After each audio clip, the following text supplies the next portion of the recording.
everyone, and welcome to another panel hosted by SheProp. And today I am especially excited because we get to talk about budget cosplay. So let's get started. But first, to introduce SheProp. SheProp is a growing community that is focused upon supporting, empowering, and representing female, non-binary, and transgender cosplayers, artists, and makers.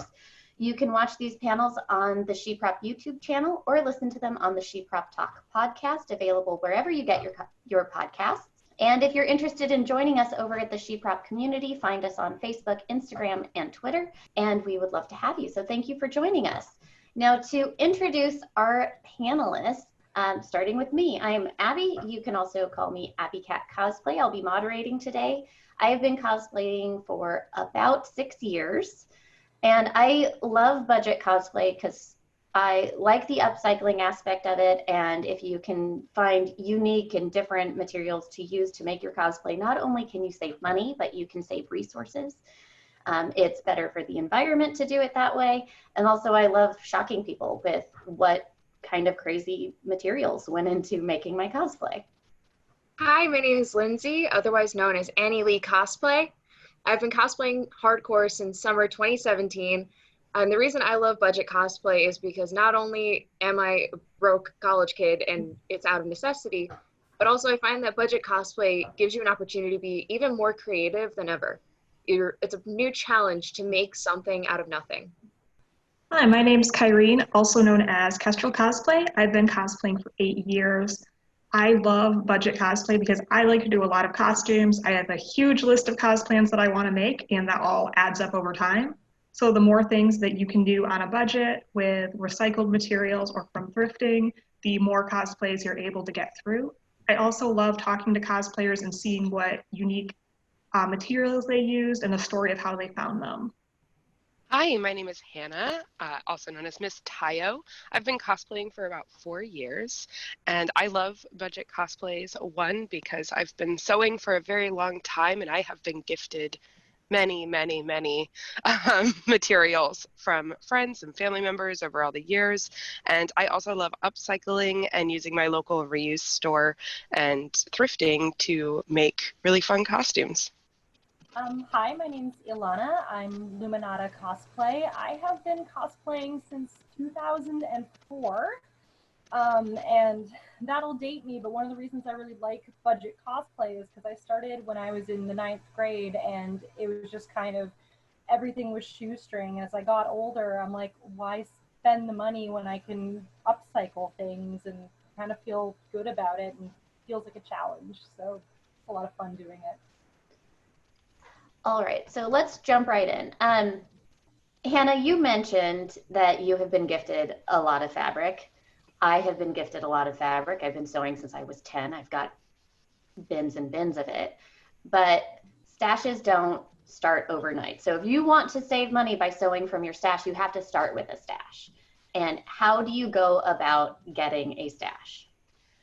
So I've been sewing since I was about 8. That's when people first started gifting me little bits of fabric for quilting, which I don't really do anymore, and lots of other things.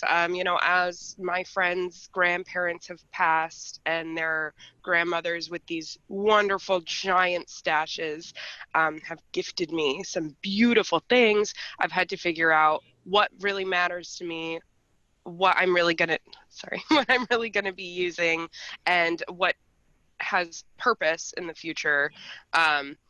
So I think when it comes to building a stash, that's something that's always going to come with time, you know, and I think all of us who've been sewing for a really long time can tell you that. You're going to come across things at garage sales, at Goodwill, and you're going to say, oh, I have a use for that, or oh, that's going to be really helpful. And I like to build my stash by really thinking about my basics. And I guess now, as I've developed a larger stash, when I go to things like store closing sales, I'm really looking for more specific things than I have in the past. Whereas before it was like, oh, look at this pretty chiffon that's on clearance for $1 a yard. I'm going to buy 4 yards of it. And then that sits in my stash for like 10 years. And I think we've all had that experience, right? Where you're like, this was fun. I bought it. And let's be real. That's how a lot of stashes start. is you see something pretty and you're like, I want that, and you get it. I have an and then you go, extensive what do I do with sequin those? I have an extensive sequin collection because of that. Yeah. How often do you need sequin? I need it. All of it. Put it in the bag. I mean, for years, beads. Why do I have so many beads? Like, I don't bead. Like, and so I think over time, you really find, like, what am I actually going to use here? I like to remind myself every 6 months to a year, like, maybe it's time to go through that box. Maybe it's time to check that drawer. And it doesn't have to be all of it at once. I think that's a big misconception about using your stash and also organizing your stash is it's like, I have to do it all right now. And you don't. Like, take your time and think about what you want to make, because now you've got this great load of stuff from someone's grandma. And you know, what are you going to turn that into? On the slide that introduced me, you saw my retro Ravenclaw outfit. That's all stash fabric from a friend's grandmother and a retired sewist who gifted me a significant amount of wool. And I was like, what am I going to do with all this wool? And sometimes you hold on to those really higher quality pieces to make something really cool. So. And Ilana, you also are a stash builder and maker. So what are your tips for building a stash and also staying organized so you can actually use it effectively? Well, organization is not my strong suit. When I started doing my stash, I was one of those people where it was like a lot of gifts from like people's grandmas or people like, oh, you're in theater, want some stuff. I also had the luxury that I did a couple of years of working at a dancewear company. I worked in a mascot company, and the amount of like scrap size pieces that get bagged and tossed at those companies. And it's so easy to just kind of say, hey, can I rummage through that? I'm definitely a scavenger. And for people that aren't working in that kind of industry, it's actually not that hard to approach these businesses and just kind of say like, hey, I will give you some money for a garbage bag full of your scraps. And most places are like, yeah. So when I kind of initially started, I was being a bit of a hoarder, and I've kind of more of the mindset that like, I'll look through my stash and think, I like these items, how can I kind of gather them up, and I'll kind of bag them or put them in a box and say, these would be really great for this character. And that's kind of the best way I can organize it.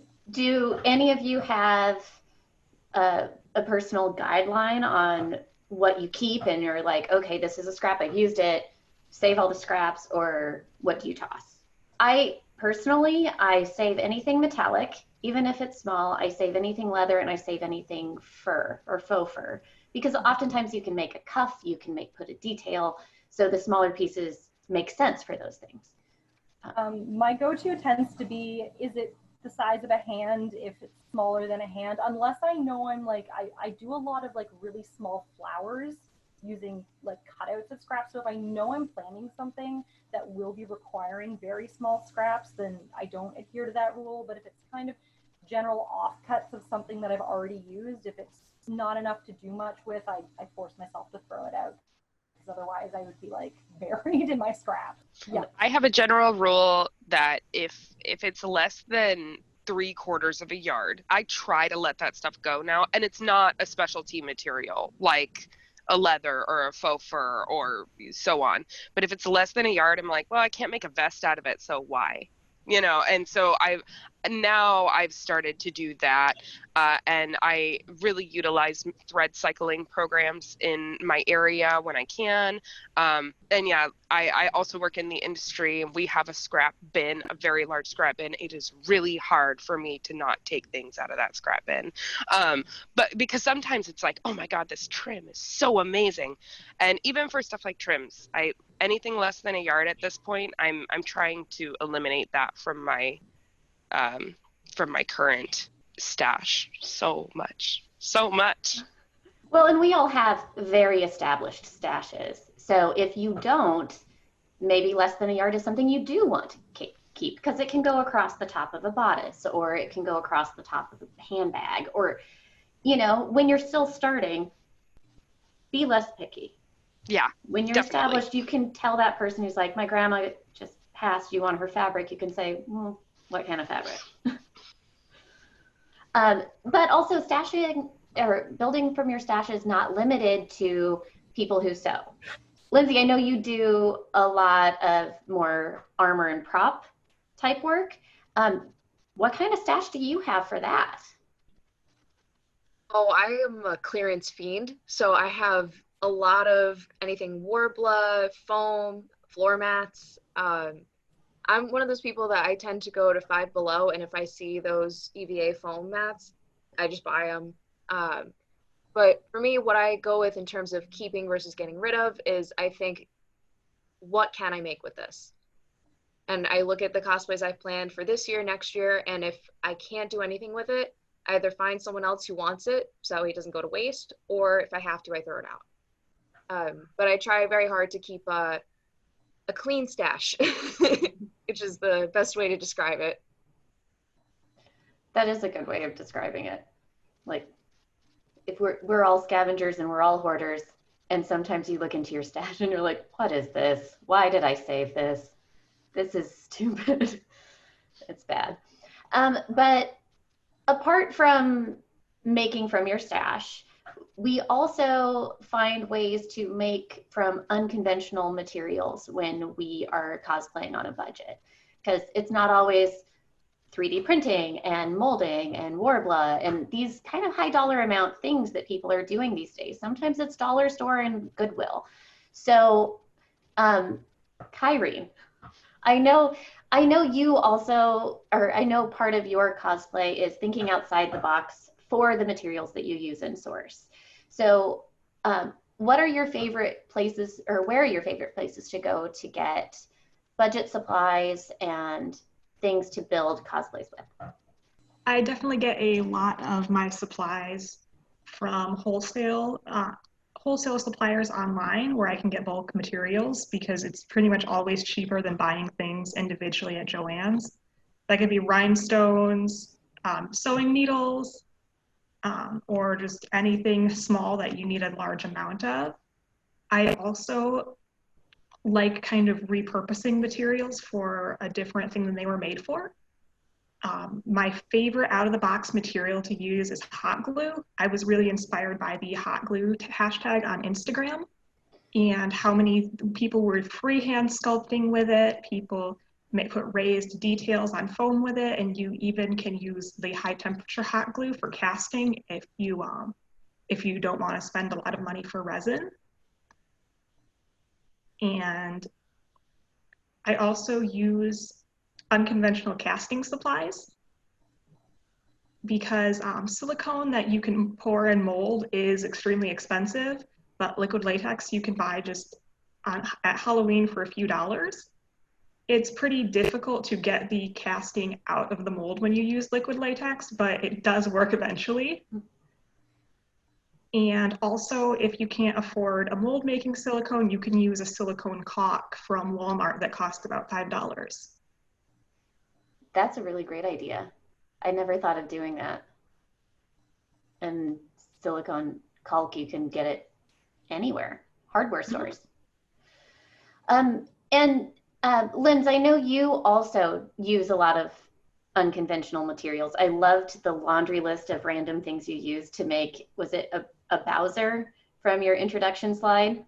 Yeah. Can you go through just some of the things that went into that so that we can all be surprised at what you can do with dollar store materials? Oh yeah, this was pretty much a whole dollar store cosplay. So I got my horns from Goodwill for 99 cents. I had got the wig from Goodwill for 99 cents. It was right around New York Comic Con, so it was just before, like, right around when Halloween was kicking. And so they had kind of everything there.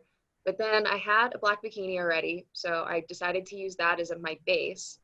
And then for my cuffs, I'd had a belt that I was going to throw out. It was a faux leather belt. It was kind of tattered, but it was sturdy. So I thought, well, this might be a good thing that I can use for my cuffs and for my choker. So I don't have to go out and buy that, and it'll be thick and dense. So I used that to make those. And then I covered the choker and the cuffs with a scrap fabric that I had from years ago, making use of the stash. I also used craft foam to make the spikes. It was my first time working with any kind of foam. And then what I did for my favorite part of it all was the shoulder pieces, which I used children's army helmets from Dollar Tree that have, it comes with this like kind of hairnetty camo material. And I realized you could take it off really easily. So I bought them, took it off, I took scissors and I cut the edges to make them a little bit more flush. If I were smarter at the time, I would have sanded them down, but at the time I was really new, so I just kind of painted them. And then they had these Teenage Mutant Ninja Turtle off-brand shells that were super flat. I bought, I think, 5 or 6 of those, painted all of them blue to match using acrylic paint, so it's like $1. And then what I did on the shoulder pieces was I took a spare shell that I had already painted and I cut the hexagons out, hot glued them on to give it more dimension and texture. And then on the back piece, I took one turtle shell that was normal and it was a backpack, so I just left it. Then put in an empty pretzel container that was kind of shaped like this. I put that in and then I hot glued and then E6000 for my own comfort, the 2 pieces together so it looked like a fully dimensional turtle shell. I love when you talk to budget cosplayers and they talk about the random things that go into making cosplays. I have a friend who did Iron Man and his arc reactor is the bottom of a Snapple container.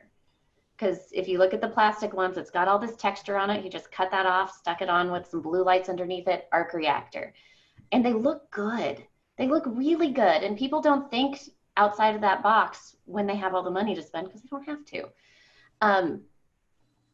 So when you are shopping at a place like the dollar store or the Goodwill for parts to use to make your cosplay, what are the primary things you're looking for? Because you're not going to find exactly what you're going to need at the dollar store. So what are the things that catch your eye and what are the things that make you think I could do something with this? Honestly, it's one of those things I don't have a specific checklist for. It's kind of a gut of like, I look at something and I go, that looks interesting. And that's what happened with the army helmets was I didn't even think of for shoulder pads. I just looked at them and went, huh, like I could do something with this. And then I took a little bit more time to think about it and I went, oh yeah, I could just put this on my arm and it looks great. But in general, what I try to do is I look at, is it sturdy enough to last? Because I do like to rewear my cosplays and I want to make sure I'm not just going to be wasteful and have to buy it again. And then I'll look into kind of what's the variety here? Is this going to be something that I could buy at Walmart or thrift for a lot cheaper? Or is this something that I might be able to make out of some things from my stash? But it tends to be, is it good for what I need right now? Is it something I can see lasting me a long time? And does the price match the benefit I'm getting? Since sometimes you can buy things from Dollar Tree and then they warp or they fall apart and then you're sad and then we're all sad. And Ilana, you also do or use unconventional resources to make cosplay. So did you have anything you wanted to add about the topic or how you approach it in a different way? 2 things. I'm also a huge fan of the hardware store. I had to build this massive wingspan and I ended up using that like really thin, kind of almost transparent like white foam that's used for flooring. You also see it in packing sometimes, and it's cheap for a massive roll, and you can find interesting things there. I think another thing that can really help, especially beginner cosplayers, if you're getting out there and you're kind of seeing what are like the brand name products that people are buying. Things that are targeted at cosplayers are like really, really, really marked up. One of my like hills to die on is Flex Bond. Flex Bond is a product that has been used in both painting and theater world for years, and it kind of recently has been brought into the cosplay world because it's accessible, it's non-toxic. It's a really good product, but you can get a gallon for about $50 Canadian, which is less if you're living in the States, and that's a gallon, and you're getting these like tiny bottles for $25, and it's the sort of thing where you can look at some of these products and like reverse engineer them and kind of find out, where is this coming from? I also remember working at the mascot company right around when the like LED foam was becoming big, and it's something that they've been using for years and years. And if you kind of figure out what these things are, you can find it in different places for a lot cheaper. And it kind of goes along with what was being said about the wholesale. Like, we don't necessarily all have access to wholesale, which God, I wish we did. But you can definitely find same or similar products if you just do a little bit of sneaking around. Well, I found a lot of EVA foam, especially the thicker like floor mats. I found that on buy and sell groups online because like they're in crazy colors, but those are what a lot of parents put down on their kids' playroom floors. And so their kids grow up and they're like, who wants a bunch of primary colored floor mats? I absolutely do. Now, sometimes they're beat up, so you have to take that into account. But if you're already going to be sanding it to death, then having a piece of foam that's a little beat up is no big deal. And if you're already going to be priming it and painting it with 1,000 layers, then the fact that it's yellow is also no big deal. So there's also some things to think about. These floor mats people make armors out of, they're floor mats. They're not just for cosplayers. They're not just available at craft stores. And oftentimes they're not available at all at craft stores, which I think is a problem.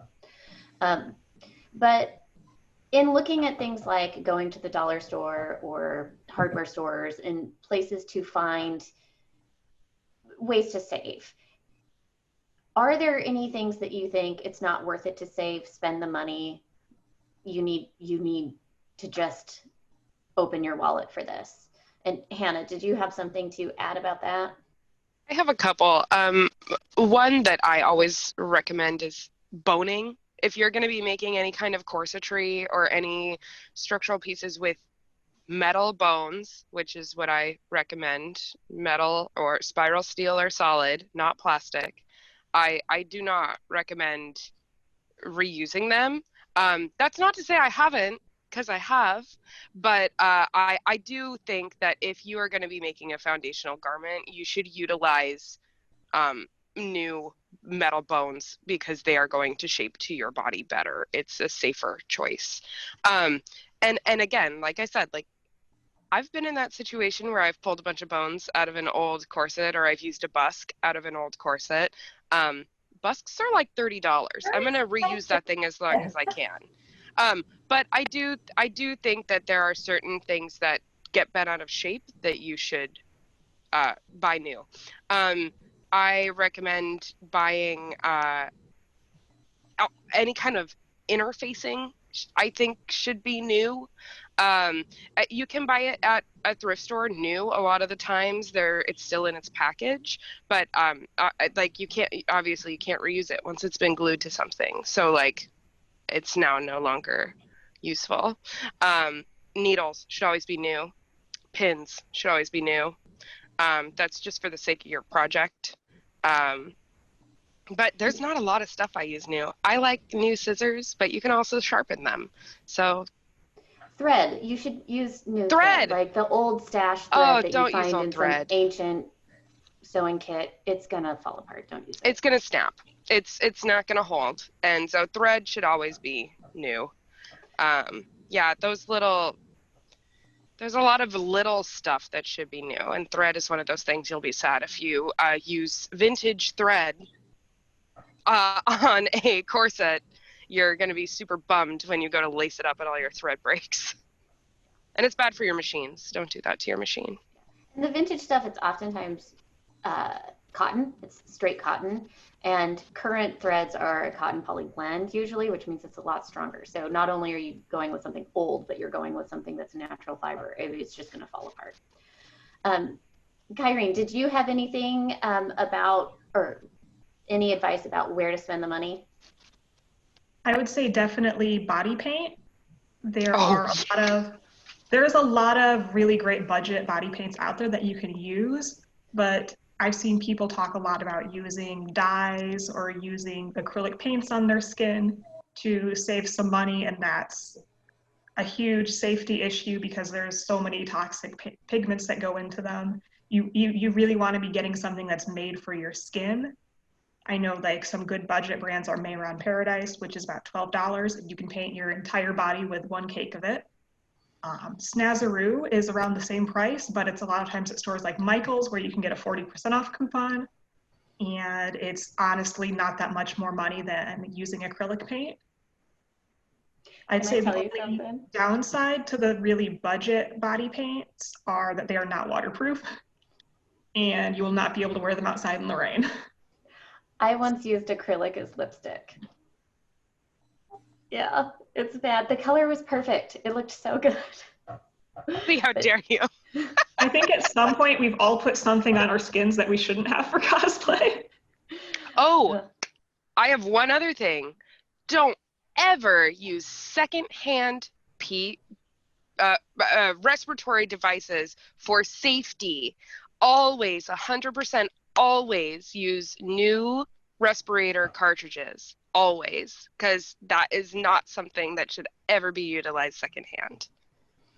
The one thing I kind of think if you're going to spend the money on a cosplay, I can make a lot of very cheap things look really good, but you can't make cheap glue hold really well. You can't make those foundation things. I mean, there's no easier way to make a costume look cheap than have it be falling apart. So spend the money on the things that's going to make the construction good, make it hold together, make you feel secure. So oftentimes, like in the Amazon armor, in my introduction slide, the most expensive thing, pretty much the only thing I spent any significant amount of money on was the glue holding that together. Like everything else, it was upcycled random pieces, but spend the money on the good glue.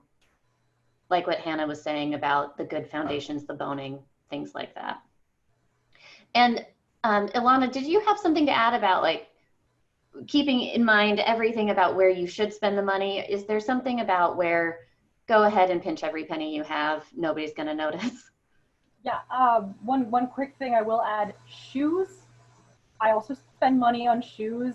You can cover them and use them for multiple cosplays, but yeah, I think there's a lot of areas where you can really trim down what you're doing, and a lot of people don't necessarily think that there's a lot of parts of cosplays, especially more sewn ones, that you're not going to see every part of. For instance, if you've got a vest under a jacket, you're not going to see the back of it. You could use like some of that quilting cotton someone's grandma gave you. If you're making, I know you guys did the ball gown one, if you're making those huge ball gowns and you're doing like an apron over a skirt or multiple skirts, and you're not going to see like the top, third or 2/3 of that first layer skirt, make it out of something inexpensive. I think another thing is if you can kind of save money in the long run. If you've got cheap fabric, make a mock-up, because nothing wastes your money more than cutting your good material and cutting it wrong. So if you've got that cheap material that you're not going to do anything else with, cheap out and take the extra time and make that mock-up, because you will thank yourself for it in the end.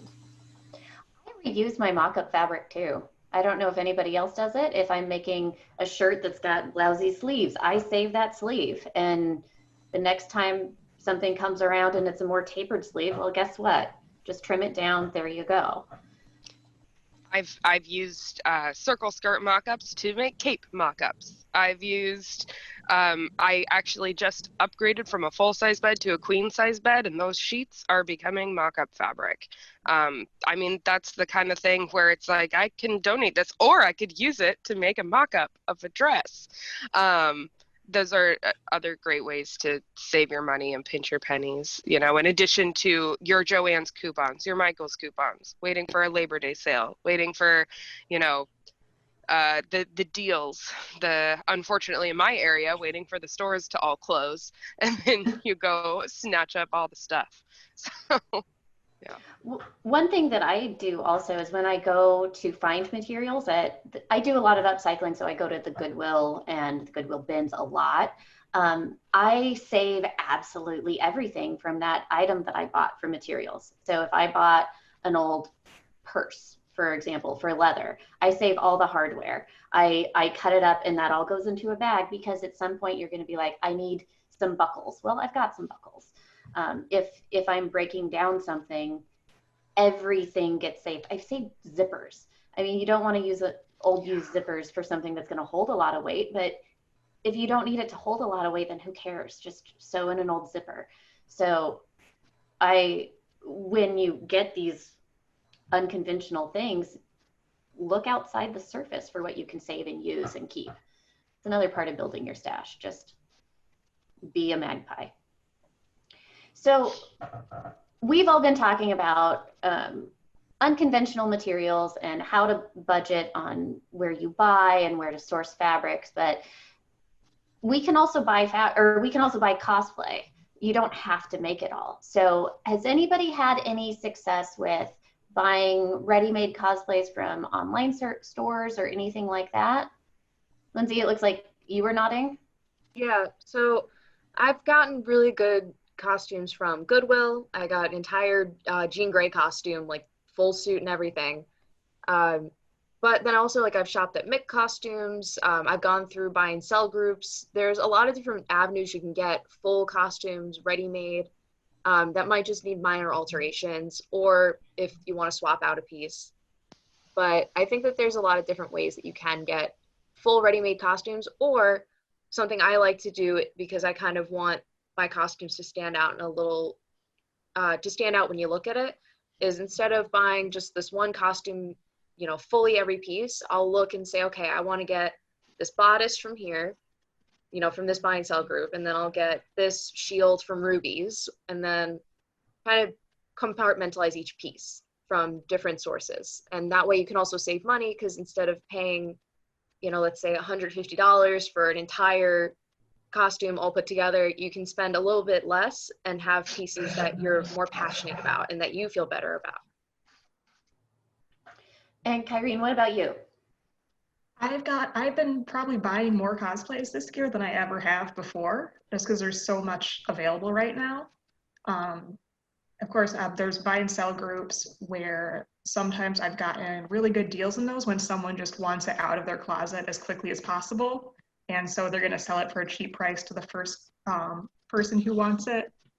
Also, I've been buying a lot of clothes like on AliExpress and then altering them, because sometimes it's cheaper that way than just buying the fabric itself, especially when you get into like stretch fabrics that can like cost maybe like $12 to $15 per yard. So instead of like buying for my Ari cosplay, instead of buying 2 yards of stretch PVC, I just bought a dress for $11 that the materials were good, the fit was not, so I had to take it apart and re-sew it a bit. And one thing I've noticed is that once something has cosplay in the name in it online, it is more expensive. So a lot of times, even when you're looking on cheaper websites, the cosplays are going to cost maybe 3 or 4 times more than what other outfits do. And I think part of it is just because they're in high demand, and I think the other part is because they do have a lot of accessories that come with them that you might be able to make out of cheaper materials on your own. So that's one thing I think about when I'm deciding, do I want to buy individual pieces of clothes for this, or do I just want to buy the whole costume and have it show up? One thing that I do really try to avoid when buying costumes online is that there is a lot of art theft out there. So yeah, like when you're on AliExpress, a lot of times you'll see dresses that were made by independent artists like Firefly Path. I've seen a lot of dresses that were made by seamstress YouTubers. One went viral when she bought her own dress knockoff to make a video of it. That was Bernadette Banner, who, if you're listening, I recommend following Bernadette Banner. She's very entertaining and very talented. And like the thing about those is I prefer to buy stretchy materials for cheap prices because they tend to look good, even if the fabric might not be, but sometimes they're thin fabric, but they still look good. When you get into structured garments, like if you're wearing a jacket or a dress that has a lot going on internally to keep it shape, well, you're not going to get what you see in the picture when you're buying it cheap. You're not going to get a Firefly Path dress for $40. Well, and I've joined those buy sell groups when I went to get rid of some of my cosplays, and I found that they're really not designed for people who are trying to resell the custom made garments and cosplays that they made for themselves. Those buy and sell groups are great for people who do buy cosplays and then they're just wanting to swap them out for cheap. And that's great because it does mean that you know what you're getting with regards to size and the price points are really low. And so it is a great way if you're just wanting to refresh your wardrobe and you say, I have this that I bought, I would like to get rid of it and get another one. Buy and sell groups are great for that. And they can also be great if you're looking for just some foundation pieces to build off of. I was just going to pop in and say for buying costume pieces, I've really been using a lot of places like Poshmark and Depop to find pieces that will work for a cosplay because yeah, it's a great way to upcycle and you're buying something from a person, you know, if you have the right settings on. And I think that's a great way to upcycle and get small pieces. And then there's also the aspect of going thrifting. If you hit the thrift stores around Halloween, you can buy a lot of costumes, but most of the time it's not right around Halloween. So when you are going to a thrift store to fill out your cosplay checklist, what are the types of things that you look for? Curtains. I'll start on this one. I have a lot to say about this. I do buy usually my cosplay shoes, especially if they're boots. I thrift those because you can put inserts in them. Don't skimp on the inserts, but you can buy a lot of boots there. And also you hit that Goodwill wedding dress because there's so much material there and you can dye fabric. So when I go thrifting, I'm looking for big chunks of some sort of material. I'm rarely looking for the thing I need. I look for the thing that I could make work. And you can dye fabric, you can paint leather. So that tends to be what I try to find at thrift stores. Like sheets are great for mock-ups. I get those at Goodwill's. And you hit the textile section because that if whoever passed on to their reward did not give away all their stuff, it oftentimes gets donated. I found bolts of fabric. All of the fabric for my, or all of the velveteen for my Carol Burnett costume, it's like a whole curtain set, that was found for $5 at a Goodwill. Yeah.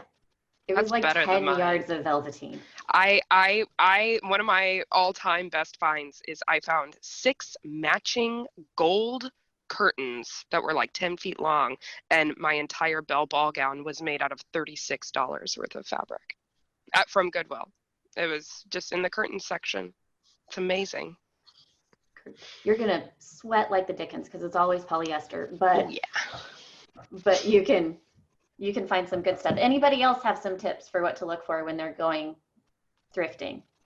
For me, it's what goes hand in hand with thrifting for me is I look at things and think, how can I elevate this? So as you mentioned, yes, you can dye fabric. Yes, you can paint leather. And those, if there's skills that you don't have, I really suggest to anyone who's listening to take that little bit of extra time. There's amazing tutorials online. And if you can kind of get those basics under your belt, there's amazing things that you can do to upgrade things from the Goodwill with like dollar store paints. If you just kind of put a little bit of time and passion into it. So very often with me, like especially shoes, like I'm like you as well, where I want to find decent shoes, but I don't want to like buy new decent shoes. And the amount of like going through the section and saying, okay, which one of these pairs can I do the most transforming to? And it kind of really helps you narrow down what you're getting, so you're not just like, ooh, all the things in the basket. So. Also, if you're going thrifting, like think about those characters that just wear clothes. There are a lot of characters that we cosplay and they're wearing pants and a shirt and don't make your pants and a shirt. Go buy your pants and a shirt at the Goodwill. I mean, if you're competing, then whatever, do it. But you don't need to do that. Why do that? Does anybody else have anything to add about sourcing materials or buying costume pieces through retailers that we're familiar with? Yeah, I just want to hop in. So that's kind of how I built my Esmeralda costume. Was I found this waist trainer in my local thrift store, and it was one of those that it's not incredibly constricting, so I felt safe wearing it, but it was black and red and had this really kind of awful pattern on it. And I looked at it, I went, well, it fits and it gives me the shape I want. And as Luminata had said, like, you can paint it, you can refurbish it. And so what I ended up doing is I turned this black and red flower god awful waist trainer, painted it blue, and then yellow on the fake boning, and it looked just like it, and it was perfect. And then I made the shirt out of a white sheet. So it's one of those things, keeping in mind the white sheet shirt did not last me very long, but if you're in a pinch, be open-minded in terms of your materials, in terms of what you find, because if it gives you that right structure, that could be something really beneficial for you when you're making or trying to purchase a costume. So at the end of the day, we save all this money in a number of different ways, and then we have to wear our costume. So how is it that we can take these low budget things and upcycled things, and how do we make that look like a finished, expensive, beautiful luxe cosplay? Hannah. So my budget crowning glory is my Winifred Sanderson costume. I made the entire thing, including book, for under $100. I think it's really important to note here, I used a coupon on my green fabric. I got 5 yards of it at $2 a yard. All of my under pieces, so the underdress and the petticoat and all that, was sheets that I already had and thrifted fabric. I think the things that really brought it to life and gave it life were the structure. I lined the coat, so you can't see that junky stretch velvet. It's lined. I just hid all my sins. And then on top of that, the book is made with mostly garbage, actually. It's made with those packing, mailing, the ones that you can't recycle because it's half plastic, half paper. It's what are they called? Packing The bubbles. peanuts. Yeah, not the packing peanuts, it's the bubble ones. I don't know any bubble wrap that's half paper, half plastic. It's because it's a packing envelope. It's the ones that you can't recycle. Yeah, So we use those to make the fingers on the spine of the book. $5 worth of Sculpey, cardboard, hot glue, tissue paper. This is all stuff I had in my house. And I think that when it came to bringing it to life, it was all about those little details that, you don't always think about. On the Winifred costume specifically, there's so much painting, border painting with gold. I just used acrylic. Because it was such a small amount, it really didn't matter that it didn't need to flex. I used a painting technique to get the purple accent around the waist. And I think the thing that really pushed it over the edge for me in terms of having it be a competition piece and then winning my category was I actually brought my budget to my interview at my competition. So I was like, here's my spreadsheet, because I'm a nerd, and I kept a spreadsheet of my shoes that were free from my neighbor that I then covered in this fabric that I added trim to. So I think a lot of it is there's these small elements that are all going to come to fruition, when you get to the final piece. But yeah, I think the biggest parts for me were finishing the inside, because it really does hide a multitude of sins when you are doing things like twirling and spinning around, and people can see the inside of your garment in that situation. My wig was cheap, but I learned how to style it.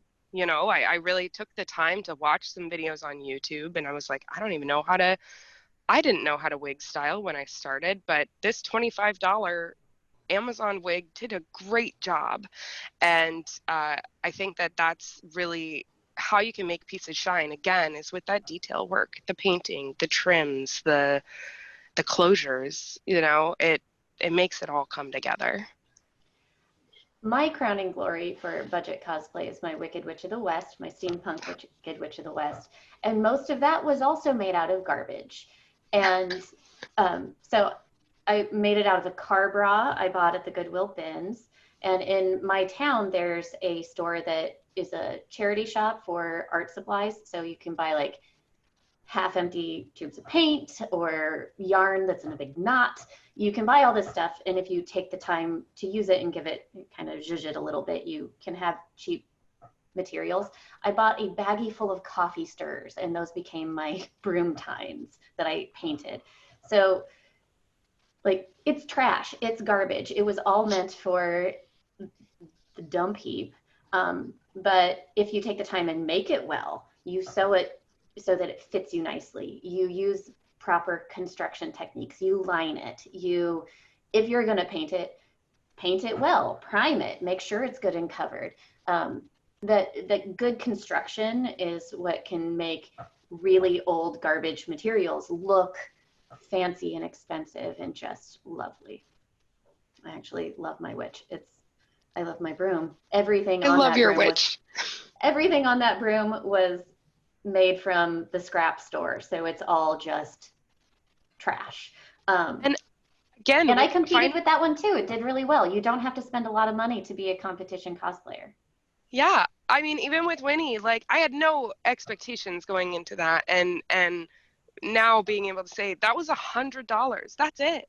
And one of the most expensive things, other than my wig, was the eyeball I used in my book, which is actually an old doll eye. It opens and closes. I got it from a local curiosity shop. It was $6. And I was like, oh, that's a budget buster. But I did it because it was so cool. Linz, you also had some thoughts on how to just elevate that final product. For me, it's Hannah had already pretty much said it all, which is detail work, details, details, details. I am a fiend of using glitter to make things look sparkly and expensive, much to the pain of my floor. But that's exactly what I did I did a Poison Ivy cosplay where I took old Rudolph the Red-Nosed Reindeer underwear and covered it with hot glue so it didn't stretch. With these ivy leaves that I bought off Amazon for I think $15. And I peeled them off individually from each vine. But once it looked kind of frumpy once I had it put on. But then I looked at Michael's and I found this glitter that had green and yellow and it was really dimensional. And said, you know what, forget it. Like, I'm gonna lose my security deposit. Let's go. I'll put glitter on it. And I took some spray adhesive, sprayed down all my pieces, and dumped little bits of glitter. And it completely made the costume, for lack of a better word, shine. And it's one of those things that kind of find what's going to make you happy about the costume. And so for me, I love to be sparkly and girly and kind of ridiculous. And so finding those little things, glitter, beading details, anything kind of small that is going to make you proud to show it off.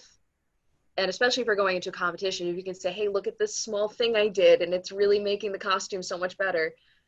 It's like coming from a judge and an entrant, it's always a great thing to see. And Ilana, did you have anything to add?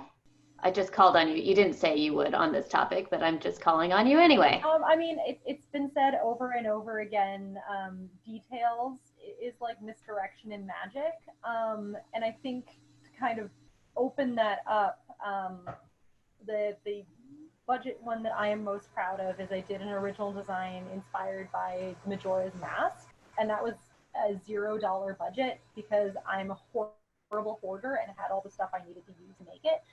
But that's a very color blocked costume. Like you've got your purple, you've got your yellow, you've got your red. And I found that I was able to elevate it if you kind of take open blank spaces and fill it with texture.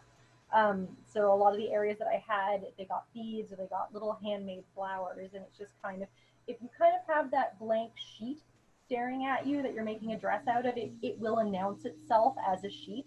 But, you know, any time, detail, effort that you can take to just put love into it, it will read for anyone that's looking at it. We are getting close to wrapping up. So just before we do that, Kyrie, did you also have any tips on making that final project or product just look so expensive?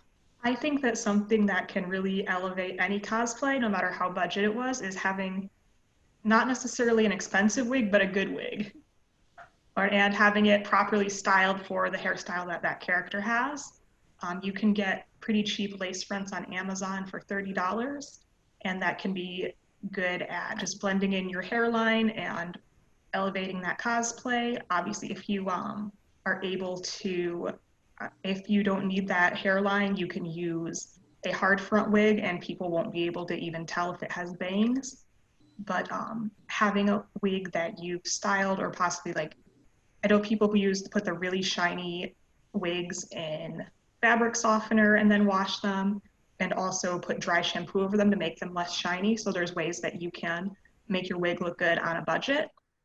But since your face is going to be front and center in your cosplay, it's going to be in pretty much all of the pictures, even if your shoes aren't. That is really where I like to put a lot of the focus on making things look perfect. That's a great tip. And to add on that, if you are shopping for a wig that's not super expensive, finding something on Amazon, the thing I will tell you is avoid that wig that has the full cap, where it's like a full net cap. Like, you can find pictures of wigs on Amazon where they will show you what the inside looks like. And if you can see the individual wefts, that's going to be so much better than one with a net cap. So, and the individual weft ones aren't that much more expensive than the net cap ones. So just avoid those net caps. I have a giant head. I really like the knot. You don't want a full cap. You got a big head. Yeah, and the caps never fit right, and you can always see them poking out through the hair. It's bad. But we are coming up on about an hour now, so I do want to go on to our final question, which is for everyone. What is the most surprising or unconventional material that you've used in a cosplay? Some of us have brought it up during our conversation, but is there anything where if you were to say, I made this out of XYZ, people would be real surprised? Ilana, let's start with you. The one thing that I randomly do a lot of things with is, because I have a background in theater, I have a lot of lighting gel swatch books. For people who don't know what lighting gels are, they are like a thicker form of colored cellophane that you'd put in front of your light to get it a different color. You end up with like tens of those things. If you've been in school, you get them at trade shows and stuff, and you just have these like little bits of pretty colored material, and I've used them for like little decorative fairy wings. I've used them to kind of replicate, I did like an Egyptian look, and I used them as kind of colored glass. And it's a lot of time going into it because the pieces are like this big. It is a swatch book, but the amount of times where I've been like, I know, I'll use my gel swatches is kind of insane. And Kyrie, what about you? My first cosplay that I ever made, it was the night before the con, and I needed to make a little box for my headband. And I was not able to figure out how to make that out of foam because I didn't have the right cutting tools for it. So my roommate pointed out that the box of French fries that I had on my desk from the school cafeteria was the exact shape I needed if I just cut most of it off. And Amazing. So we painted that with a French fry box with rub and buff and glued it onto my forehead. Did it smell like French fries all day? That's a bonus. I don't think so. Well, that's good. That's good. And Lindsay, what about you?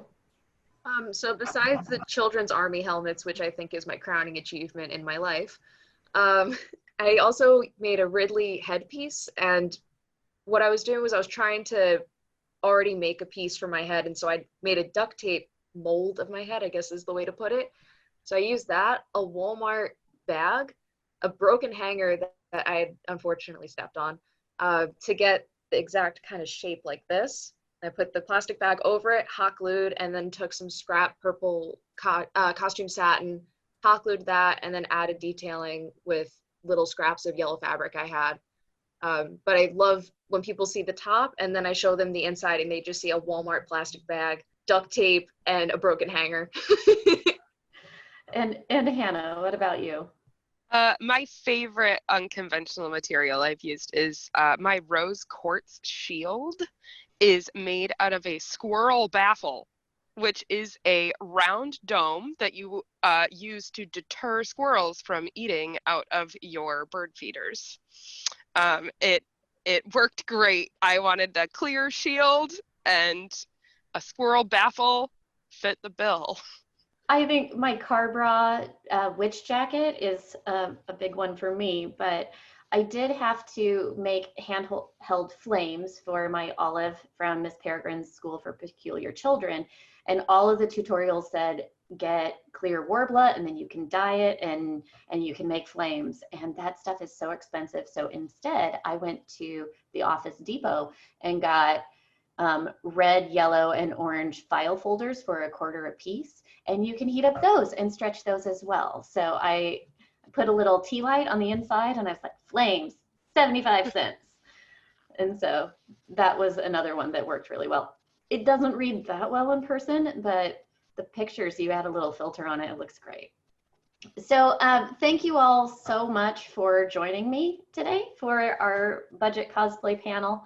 I love hearing how people approach creating these big, beautiful costumes on a budget, because not everybody has the luxury of unlimited art money. The last thing I'll say is, just like with anything, you can have it good, you can have it cheap, or you can have it fast, but you can't have all three. Pick two. And if you're doing cheap cosplay and you want it to be good, give yourself plenty of time to get that done. The stories of finding exactly what you need in your garbage can, those are few and far between. Usually it's something you have to prep for. But to wrap up, I'd just like everybody to go through and reiterate your name and where we can find you on social media, and any final thoughts that you might have. So again, you can find me on Instagram or Facebook at Luminata Cosplay. And yeah, I was gonna say that you can have it cheap, you can have it fast, you can have it good, and it's so true. And I think that if you've always got a working knowledge of some things that you might want to do down the road, that's when you're going to find the best kind of, like, if you know you want to do it 2 years from now and you find it, because you're never going to find it for cheap when you think you need it. And Kyrie? You can find me on my social media at Instagram and Facebook as Kestrelle Cosplay. And I think what I would say to wrap up is, when you're planning your cosplay, however long you think it's going to take you, add a month onto it. And best case scenario, you're done early, but a lot of times I will plan to have all the time in the world and still be finishing the night before. And Lindsay? You can find me at AnnieLee Cosplay anywhere that's a social media: TikTok, Instagram, Facebook, Twitch, all that goody goodness. My big thing to keep in mind is that there is no entry fee for cosplay. So just because you might not make a lot of money or you might not have a lot of money to spend doesn't mean you can't make a really good costume. So try not to stress, and there's always a way to make something. And I'm Miss.Tyo. You can find me on mostly Instagram. I do have a Facebook. I never use it. Find me on Instagram. Sometimes I'm on Twitch too. And my final thoughts are, have fun. And I really have fun. That's like the most important thing. And you know what? I think that saving a little bit of money can be fun. And I'm Abby. You can find me at AbbyCat Cosplay on Instagram and Facebook. And everybody's pretty much said it. I get such a rush out of being able to complete a cosplay and find the perfect thing at a thrift store or at a garage sale, or to be able to take something I found in the garbage and turn it into exactly what I wanted it to be. There's something very exciting about it, and I recommend everybody get on that train. And you can find all of us in the SheProp community. We would like you to join us in the SheProp community. So if you are a woman, if you are trans, if you are non-binary, come and join us in the SheProp community on Facebook. You can also listen to the SheProp Talk podcast or check out our YouTube channel, where you will see many more panels like this one. And we would be very happy to have you. So thank you all panelists for joining me today. And thank you, listeners. Thank Bye. you.